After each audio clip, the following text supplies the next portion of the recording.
Episode 28। रायलन के संकेत को पहचानते ही अब कोई भी आवाज करने की हिम्मत नहीं करता। इस मौनता में एक 60 वर्षीय बूढ़ा आदमी स्टेज के सेंटर की ओर चलते हुए सभी की नजरों में आया। वो ग्रांट फैमिली के एल्डर एज़ीकियल ग्रांट थे। एज़ीकियल अपने पुराने चेहरे पर थोड़ी मुस्कान के साथ वेन्यू में सभी का स्वागत करते हुए बोले, महिलाओं और सज्जनों, मेरे ग्रांट फैमिली की युवा पीढ़ी की मीटिंग में आपका स्वागत है। चलिए मूल्यांकन प्रक्रिया तुरंत शुरू करते हैं। उन्होंने बेकार की बातें करने की हिम्मत नहीं की और सीधे मीटिंग शुरू की, क्योंकि रायलन समय बर्बाद करना पसंद नहीं करता। रायलन शायद ही कभी अपने चेहरे को दिखाता था, क्योंकि वो हमेशा साधना पर ध्यान देता था और ची फाउंडेशन बिल्डिंग रेल्म तक जल्दी पहुंचना चाहता था।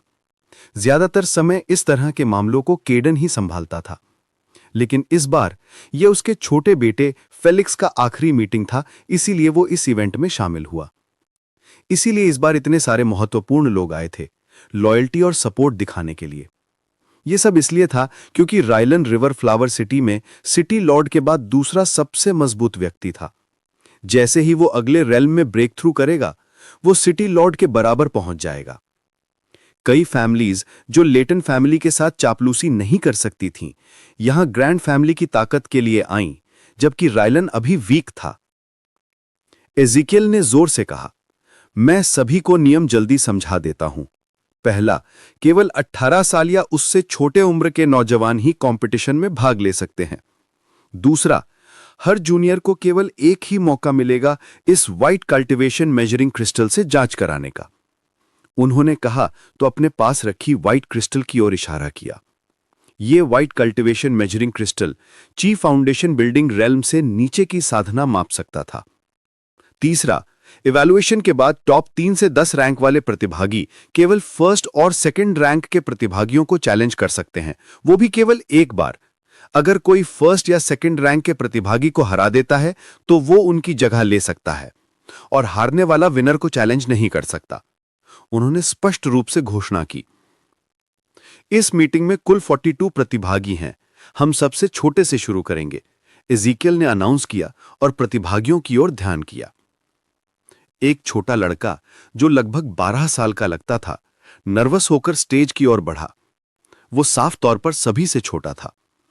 यह छोटा लड़का थोड़ा घबराते हुए व्हाइट कल्टीवेशन मेजरिंग क्रिस्टल की ओर बढ़ा।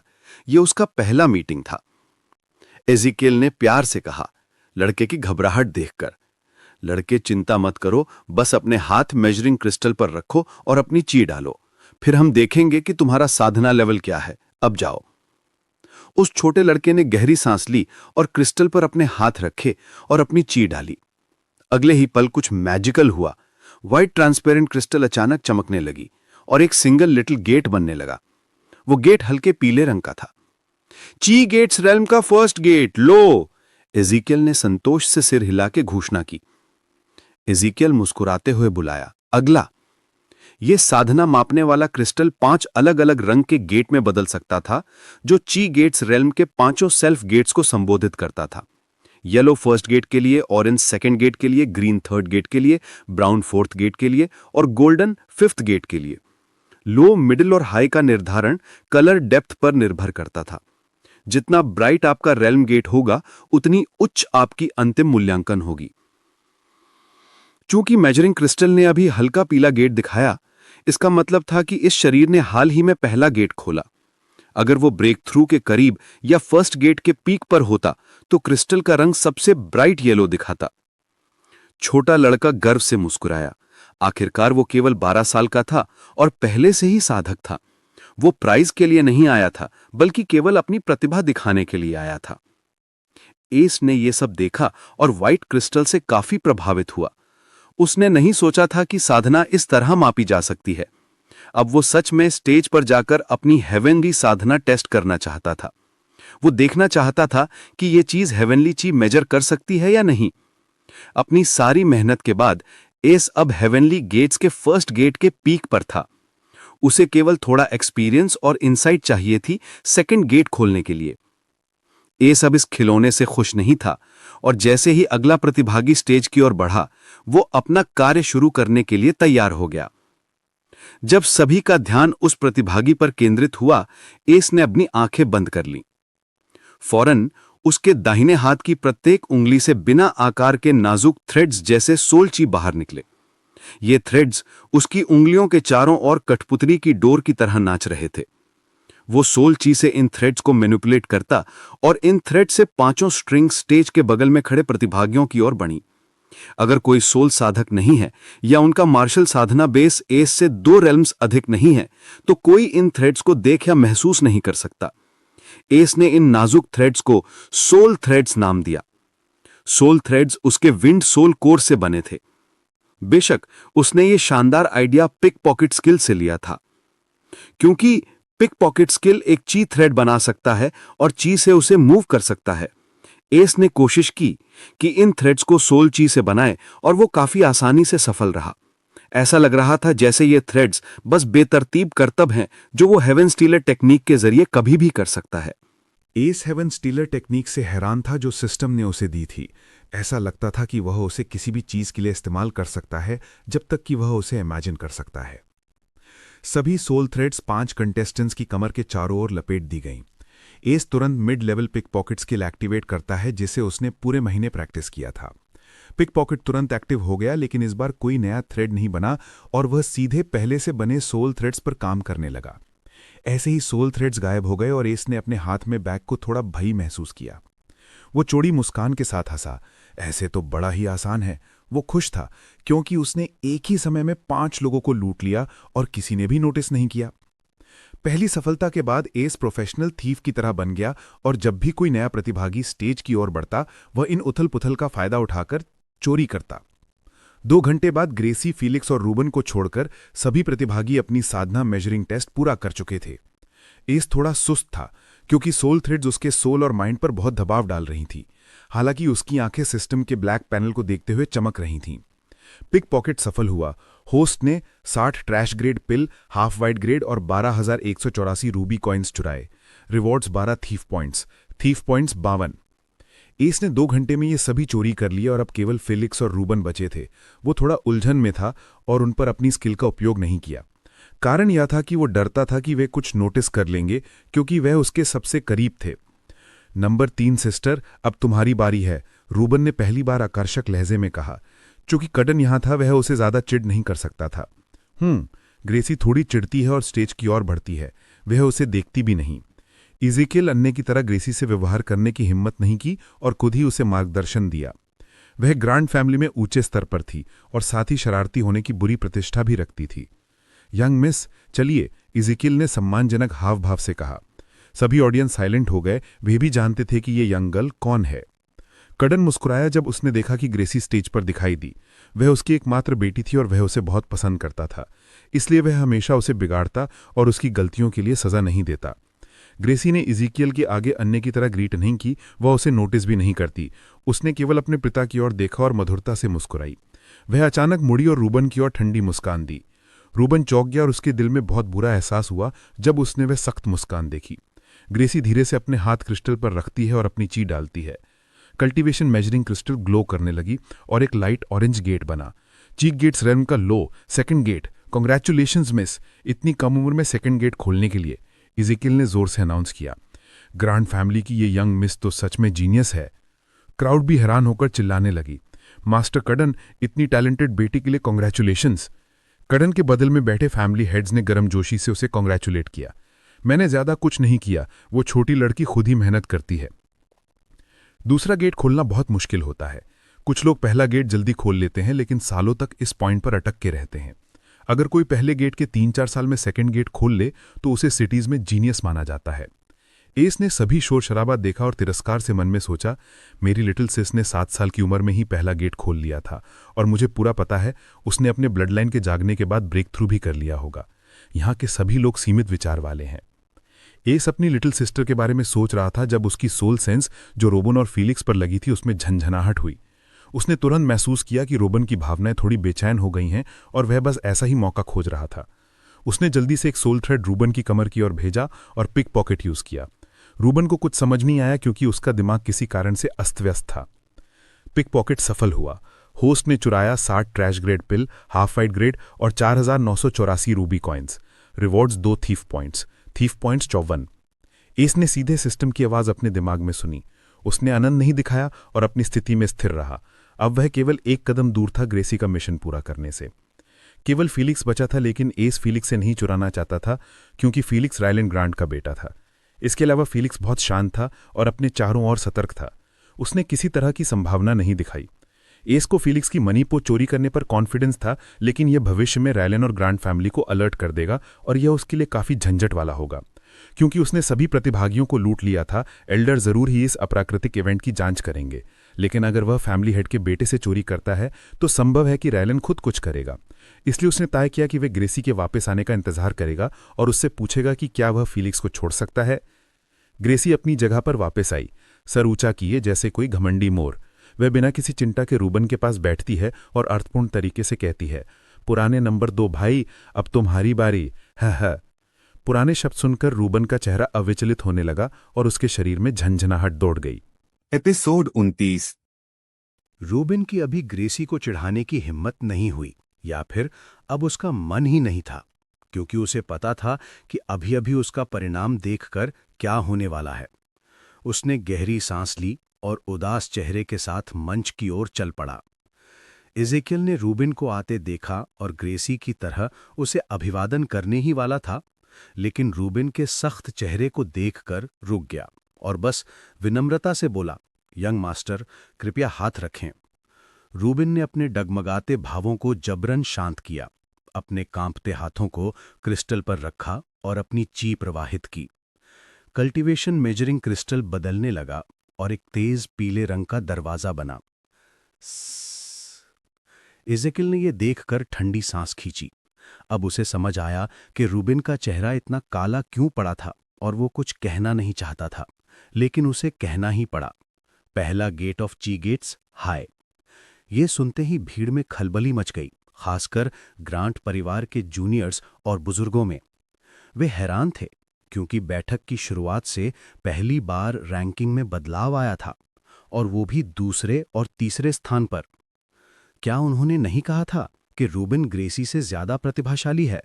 फिर वो उससे कमजोर क्यों निकला? किसी ने धीरे से भीड़ में पूछा। वो पिछले 2 सम्मेलनों से दूसरा स्थान जीत रहा था, लेकिन लगता है इस बार उसकी साधना में रुकावट आ गई है, किसी समझदार ने उत्तर दिया। मंच के पीछे रायलन और केडन की सीटों के पीछे एक बुजुर्ग बैठे थे। वे कुर्सी के हैंडल को इतनी जोर से पकड़ रहे थे कि उस पर दरारें पड़ गई थीं। वे बेहद गुस्से में थे। वह बुजुर्ग रूबिन के पिता और ग्रांट परिवार के तीसरे रैंक वाले एल्डर मिलोख ग्रांट थे। मिलोख की रैंक केडन के ठीक नीचे थी और रूबिन उसकी शान था। रूबिन ने फेलिक्स से दोस्ती कर ली थी और इस तरह रायलन का ध्यान भी आकर्षित किया था।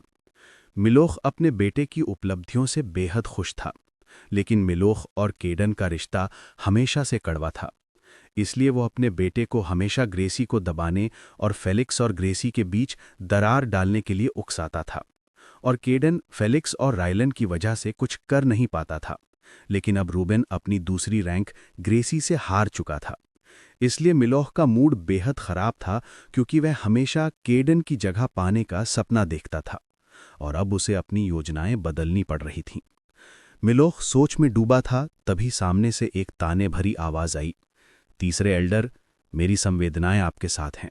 वह केडन ही था, जो पीछे मुड़कर मिलोख को ताने की मुस्कान से देख रहा था।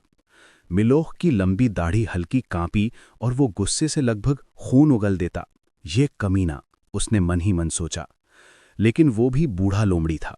उसने खुद को जबरन संभाला और कुरूप मुस्कान के साथ बोला, मास्टर केडन, मैं छोटी ग्रेसी के प्रदर्शन से बहुत खुश हूं। आखिर उसने उस घमंडी लड़के को हरा ही दिया। ये उसके लिए अच्छा सबक होगा। आसपास बैठे अन्य अतिथि चुप थे। वे किसी को नाराज नहीं करना चाहते थे। केडन जोर से हंसा और मिलोह का बदसूरत चेहरा देखकर और कुछ नहीं बोला। वो इस चालाक बूढ़े लोमड़ी को बहुत अच्छी तरह जानता था। अगर मिलोह को लगे कि हालात उसके खिलाफ हैं, तो वो बचने के लिए गधे को भी अपना बाप कह देगा। ग्रेसी ने रूबिन को पीला पड़ा चेहरा लेकर लौटते देखा तो उसका मूड बहुत अच्छा हो गया। आखिर क्यों ना हो, यही लड़का हमेशा उसे चढ़ाता था और कभी सम्मान नहीं देता था। लेकिन इस बार उसने उसे ईमानदारी से हरा दिया था। इस साल उसकी किस्मत ने साथ दिया और वह दूसरे गेट तक पहुंच गई थी। अब अगर रूबिन उसे चुनौती देता भी तो वह आसानी से उसे हरा देती, क्योंकि वह उससे एक स्तर ऊपर थी। नए नंबर 3 भाई, क्या तुम मुझे चुनौती दोगे? ग्रेसी ये मौका यूं ही कैसे जाने देती? उसके पूछते ही पूरा माहौल शांत हो गया और सबकी नज़र रूबिन पर टिक गई। फेलिक्स, जो अब तक बिना किसी हाव भाव के बैठा था, अब मज़े से ये दृश्य देख रहा था। रूबिन का चेहरा भूत के समान सफ़ेद पड़ गया। वह सच में ग्रेसी को चुनौती देना चाहता था, लेकिन मंच से उतरने से पहले उसने अपने पिता का इशारा देखा। मिलोख साफ साफ उसे मना करने को कह रहा था। मिलोख जानता था कि अगर रूबिन ने ग्रेसी को चुनौती दी तो वह और बुरी तरह हार जाएगा। इसलिए उसने रूबिन को रुकने का इशारा किया। हाँ हाँ हाँ हाँ हाँ। रूबिन ने मजबूर होकर सूखी हंसी हंसी और कुरूप मुस्कान के साथ बोला, मैं अपनी छोटी बहन ग्रेसी को कैसे चुनौती दूं? आखिर हम परिवार हैं, हमें एक दूसरे से नहीं लड़ना चाहिए। वह गुस्से से दांत पीस रहा था। अगर उसके पिता ना रोकते तो वह जरूर चुनौती देता, पर अब वह मारे मुंह चुप बैठा था। भीड़ निराश हो गई। उन्हें लगा था कि ग्रांट परिवार के 2 टॉप जूनियर्स की लड़ाई देखना मजेदार होगा, लेकिन रूबिन तो डर कर पीछे हट गया। ग्रेसी भी रूबिन की इस बेहयाई पर हैरान थी और उसे मारने का मन हुआ, पर यहां मौका नहीं था। अब जबकि वो उससे ताकतवर हो गई थी, वो उसे चैन से नहीं रहने देगी और धीरे धीरे सालों पुराना बदला चुकाएगी। ओह, धन्यवाद नंबर 3 भाई, उसने फिर से उसे अनदेखा करते हुए कहा। नंबर 3 सुनकर रूबिन और भड़क उठा, लेकिन अब वो कुछ नहीं कर सकता था, ठीक वैसे ही जैसे सालों पहले ग्रेसी कुछ नहीं कर पाई थी। अब उसे पता था कि उसकी जिंदगी मुश्किल होने वाली है। एस पीछे से ये सब देख रहा था। ये पहली बार था जब उसने ऐसा दृश्य देखा।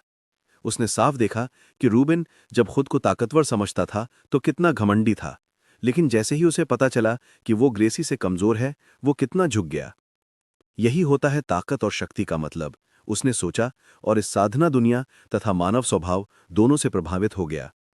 इज़ेकियल ने यह सब देखकर गहरी सांस ली और जोर से बोला, अब जबकि young master Rubin young miss Gracie को चुनौती नहीं देना चाहते, हम इस बैठक के आखिरी प्रतिभागी की ओर बढ़ते हैं। वो फेलिक्स को बुलाने ही वाला था कि तभी एक शक्तिशाली दबाव उसके शरीर पर पड़ा। इज़ेकियल घबरा गया। उसे लगा कोई दुश्मन हमला कर रहा है, लेकिन वो हिल भी नहीं पाया। अगले ही पल वो दबाव गायब हो गया। ठंडे पसीने से भीगा इज़ेकियल मुड़ा तो देखा, रायलन ने आखिरकार अपनी आंखें खोली थीं और वो उसे निर्विकार भाव से देख रहा था। इज़ेकियल तुरंत मंच से भाग गया, क्योंकि उसे पता था अब रायलन क्या करने वाला है। सभी लोग हैरान थे कि इज़ेकियल इस तरह क्यों भाग गया, लेकिन अगले ही पल किसी ने आवाज तक नहीं की, क्योंकि रायलन खड़ा हो चुका था। जिन्हें बैठा देखा गया था वो तुरंत खड़े हो गए। कोई भी रायलन को नाराज नहीं करना चाहता था। रायलन ने किसी की ओर नहीं देखा और धीरे धीरे मंच पर चला पड़ा। उसकी नजरें तुरंत प्रतिभागी क्षेत्र की ओर गईं, जहां वो निर्विकार भाव से फेलिक्स को देख रहा था। फेलिक्स ने अपने पिता को देखते ही मुस्कुराया। वो जानता था कि उसके पिता हमेशा अपने बच्चों का अंतिम मूल्यांकन खुद करते हैं। यही उनका स्नेह दिखाने का तरीका था। आओ, रायलन की गड़गड़ाहट जैसी आवाज पूरे हॉल में गूंज उठी। कोई आवाज करने की हिम्मत नहीं कर पाया। सब जानते थे कि यह पुकार फेलिक्स के लिए थी। फेलिक्स चौड़ी मुस्कान के साथ मंच की ओर बढ़ा। वो सचमुच खुश था। उसकी मां मर चुकी थी, बड़ी बहन की शादी हो चुकी थी और उसका सबसे बड़ा भाई अपने बेटे के साथ कहीं चला गया था। अब बस यही आखिरी मौका था। सभी की नजरें फेलिक्स और रायलन पर थीं, सिवाय एक के, और वो था एस। मंच केवल 10 मीटर दूर था और ग्रेसी सबसे आगे थी। जैसे ही रायलन मंच के बीच में पहुंचा, वो एस की सोल सेंस की सीमा में आ गया। तभी एस के दिमाग में सिस्टम की आवाज गूंजी और एक काला पैनल दिखाई दिया। वो हैरान रह गया, क्योंकि सिस्टम ने एक स्टोरेज स्पेस ट्रेजर को महसूस किया है। क्या आप इसे 2 टीपी देकर मार्क करना चाहेंगे? एस ने यह देखकर हैरान होकर मन में बोला, सिस्टम, ये स्टोरेज स्पेस ट्रेजर क्या होगा? ये नाम मैंने कभी नहीं सुना है। उत्तर के लिए 1 टीपी आवश्यक है। उसने हाल ही में काफी टीपी अर्जित किए थे, इसलिए बेफिक्री से बोला, ले लो। उसका 54 टीपी घटकर 53 हो गया और सिस्टम की आवाज फिर आई। स्टोरेज स्पेस ट्रेजर्स गैर जीवित चीजों को संग्रह करने के लिए उपयोग किए जाते हैं, जैसे हथियार, मुद्रा, गोलियां और अन्य खजाने। सरल शब्दों में यह एक रहस्यमय स्थान होता है जो किसी अंगूठी में निहित होता है। यदि जगह बड़ी हो तो उसमें पूरा पहाड़ भी रखा जा सकता है। कुछ स्टोरेज ट्रेजर्स जीवित चीजों को भी रख सकते हैं, जैसे इंसान, जानवर या औषधीय पौधे। ये एक चलते फिरते खजाने जैसा होता है। ऐसे स्थान बनाने के लिए रून क्राफ्टर्स की आवश्यकता होती है। सिस्टम ने जो खजाना पहचाना है वो सबसे निम्न स्तर की अंगूठी है। ये स्थिर भी नहीं है और 5000 साल बाद स्वयं नष्ट हो जाएगी। सिस्टम की बात सुनकर एस दंग रह गया। उसने कभी नहीं सोचा था कि इतनी पौराणिक चीज वास्तव में अस्तित्व में होती है। अगर मेरे पास ये ट्रेजर हो जाए तो मुझे ये थैला उठाने की जरूरत नहीं पड़ेगी। मैं अपने चुराए हुए सामान और हथियार सब इसमें रख सकता हूं। ये तो सच में एक पोर्टेबल खजाना है। लेकिन ऐसी चीज यहां कैसी आई और किसके पास है? सिस्टम, उस ट्रेजर को मार्क करो, इसने उत्साह से कहा। अब उसका टीपी 51 रह गया था। उसे एक काला छोटा पैनल दिखाई दिया जो किसी के हाथ पर बना था। एक नीली अंगूठी, बाएं हाथ की उंगली में। लेकिन जैसे ही एस ने देखा कि उस अंगूठी का मालिक कौन है, उसका चेहरा सफेद पड़ गया। वो और कोई नहीं बल्कि रायलन ग्रैंड था। एपिसोड 30। रायलन को नीली स्टोरेज रिंग पहने देखकर एस का चेहरा फीका पड़ गया। वो उस अंगूठी को पाना चाहता था, लेकिन उसके अपने कारण उसे शांत रहने के लिए मजबूर कर रहे थे। ये सारी बातचीत सिस्टम के साथ केवल कुछ ही सेकंड में पूरी हुई। अब एस ने तेजी से सोचना शुरू किया, जब अचानक उसे कुछ याद आया और वो केवल सोचकर ही पीला पड़ गया। उसे ईवा की वो बात याद आई जब रायलन ने वो मास्क हवा में से निकाला था। मैं हैरान रह गई थी। तब एस ने उस बात पर ज्यादा ध्यान नहीं दिया था। उसने बस सोचा था कि शायद वो कोई गुप्त कला होगी या कुछ ऐसा। लेकिन अब मामला पूरी तरह से बदल गया था, क्योंकि अब वो स्टोरेज रिंग के अस्तित्व के बारे में जानता था। अगर ईवा सही कह रही थी और उसने मास्क को हवा में से निकाला था, तो क्या इसका मतलब यह है कि मैं जिस चीज की तलाश में हूं वो भी उसी अंगूठी में है? एस ने सोचते हुए एक डरावना निष्कर्ष निकाला।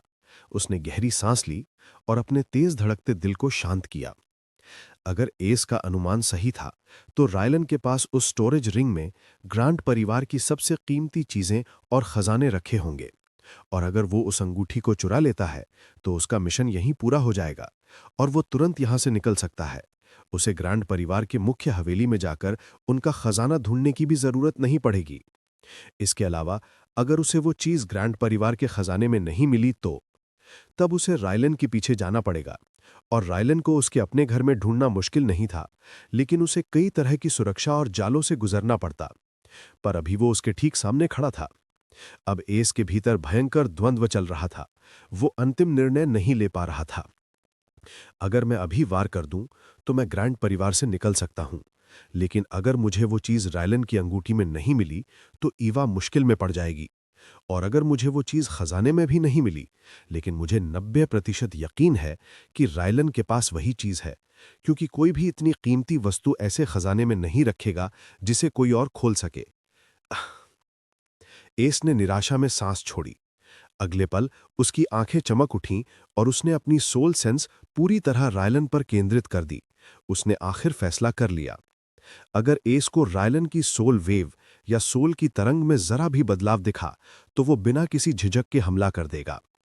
मंच पर फीलिक्स पहले से ही अपने पिता के बगल में वाइट कल्टीवेशन मेजरिंग क्रिस्टल के सामने खड़ा था। रायलन ने आदेश भरे स्वर में कहा, शुरू करो। फीलिक्स ने बिना रुके क्रिस्टल पर हाथ रखा और ची प्रवाहित की। क्रिस्टल तेजी से चमक उठा और हल्के हरे रंग का दरवाजा बना। तीसरा गेट, गेट ऑफ ची गेट रेल्म। भीड़ आश्चर्य से चीख उठी, क्योंकि फीलिक्स की उम्र में कोई तीसरा गेट खोल ले ये बहुत दुर्लभ था। इसके अलावा सभी जानते थे कि पूरे रिवर फ्लावर शहर में अब तक केवल ऐशर ही था जिसने 20 साल की उम्र में ची गेट्स रेल्म का तीसरा चरण प्राप्त किया था, और वो पूरे शहर का सबसे बड़ा प्रतिभाशाली माना जाता था। लेकिन अब एक और सामने आ गया था, और वो ऐशर से भी छोटा था। सबसे महत्वपूर्ण बात, दोनों ही रायलन के बेटे और पोते थे। अब अगर रायलन जल्दी ही ची फाउंडेशन बिल्डिंग रेल्म तक पहुंच गया, तो रायलन और ऐशर जैसे प्रतिभाशाली लोगों के साथ ग्रैंड परिवार निश्चित रूप से लेटन परिवार से ऊपर उठ जाएगा। भाई ऐशर, अब देखते हैं अगली बार जब हम मिलेंगे तो क्या तुम मुझे अभी भी कमजोर समझोगे? फीलिक्स ने सबकी प्रतिक्रिया देखकर गर्व से सोचा। उसका भतीजा ऐशर हमेशा उसे तुच्छ समझता था, क्योंकि वो छोटा और कमजोर था। वो हमेशा उसे हराना चाहता था, और अब उसने साबित कर दिया कि वो उससे ज्यादा प्रतिभाशाली है। अब उसका पिता भी, जो हमेशा उसके भतीजे की तारीफ करता था, उसे स्वीकार करने पर मजबूर होगा। रायलन भी इस अप्रत्याशित खुशी से चकित रह गया था।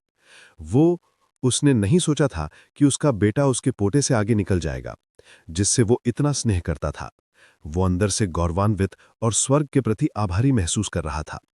उसके हमेशा ठंडे चेहरे पर पहली बार मुस्कान आई और उसने सोचा, एक ही पीढ़ी में दो प्रतिभाएं, अब कोई भी मेरे ग्रैंड परिवार को नहीं रोक सकता। रायलन की फिलिक्स को देखने की नजर अब बदल गई थी। अब उसमें कोमलता थी। उसने फिलिक्स को अपने दिल में ऐशर के बराबर स्थान दे दिया। बहुत अच्छे, बहुत अच्छे। तुमने अपने पिता को निराश नहीं किया और साबित किया कि मेरा ग्रैंड परिवार प्रतिभाओं का घर है।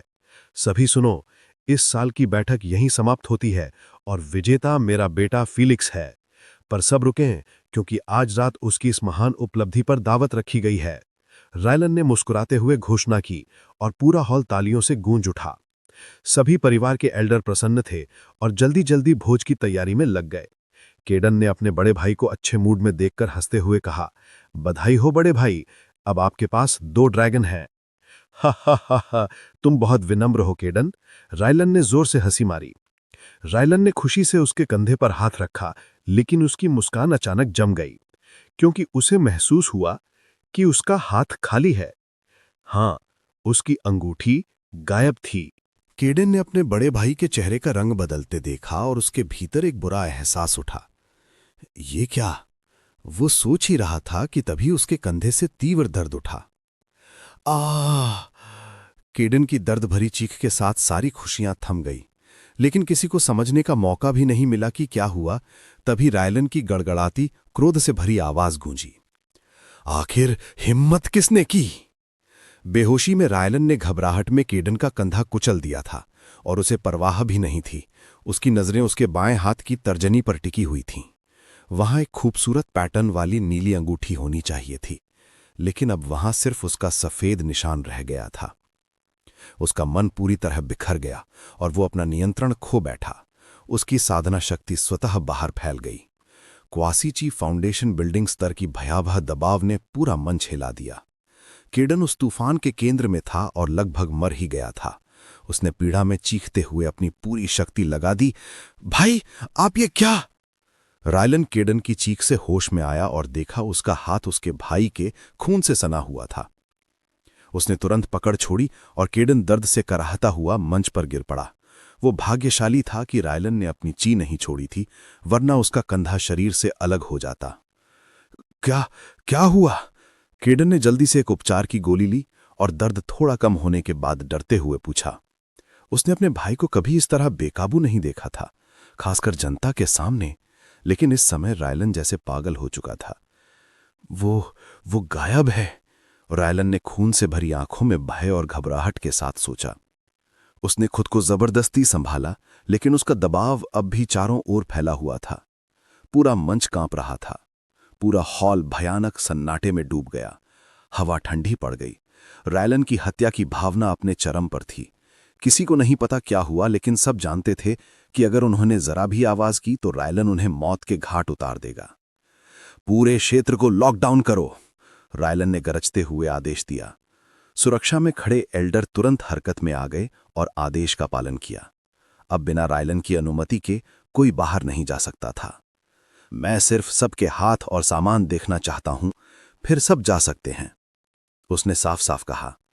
लोग गुस्से में थे, पर कोई विरोध नहीं कर सका। वो उसकी आंखों में पागलपन देख सकते थे। वो किसी को भी मार सकता था। पहले मंच पर मौजूद सब लोग अपने हाथ और जो कुछ भी वस्तु रखने का साधन है दिखाओ। रायलन ने मंच वालों से शुरू किया, क्योंकि वो सबसे पास थे। सभी के चेहरे काले पड़ गए, लेकिन वो मजबूर थे। एक एक कर सबने अपने हाथ और पाउच दिखाए। हर किसी की जांच के बाद रायलन अपना हाथ उनके माथे पर रखता और आंखें बंद कर लेता। वो स्टोरेज रिंग की ऊर्जा को महसूस करने की कोशिश कर रहा था, क्योंकि वो अंगूठी उससे बंधी थी और वो उसकी उपस्थिति महसूस कर सकता था। रायलन हर किसी की जांच कर रहा था कि तभी फेलिक्स की आवाज आई। पिता, मेरा पैसों का थैला गायब है। फेलिक्स की आवाज सन्नाटे में गूंज उठी। सब चौंक गए और अपने थैले जांचना शुरू कर दिया। मेरा भी गायब है, धिक्कार है। क्या हो रहा है? कौन यहां चोरी करने की हिम्मत कर गया? सभी हैरान थे, क्योंकि केवल प्रतिभागियों के पाउच गायब थे, किसी और के नहीं। ग्रेसी ने अपने पिता को घायल देखकर एस के बारे में सोचना ही छोड़ दिया था। उसे समझ नहीं आ रहा था कि उसका चाचा ऐसा क्यों कर रहा है, लेकिन जब उसने सबकी घबराई हुई चीखें सुनी तो उसे तुरंत किसी का ख्याल आया। वो अपने पिता को भी भूल गई और पीछे देखा, पर एस वहां नहीं था। उसका चेहरा सफेद पड़ गया और उसका शरीर कांपने लगा, क्योंकि उसकी कुर्सी के पीछे एक बड़ा बैग पड़ा था। वो उसे खोलने की भी हिम्मत नहीं कर पाई।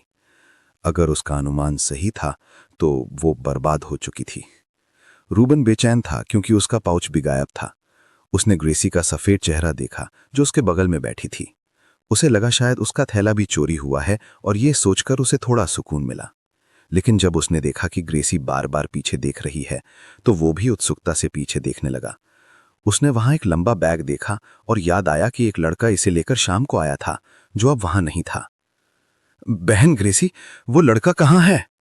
रूबन की आवाज सन्नाटे में घंटी की तरह गूंज उठी। सबकी नजरें रायलन समेत तुरंत ग्रेसी और रूबन पर टिक गईं।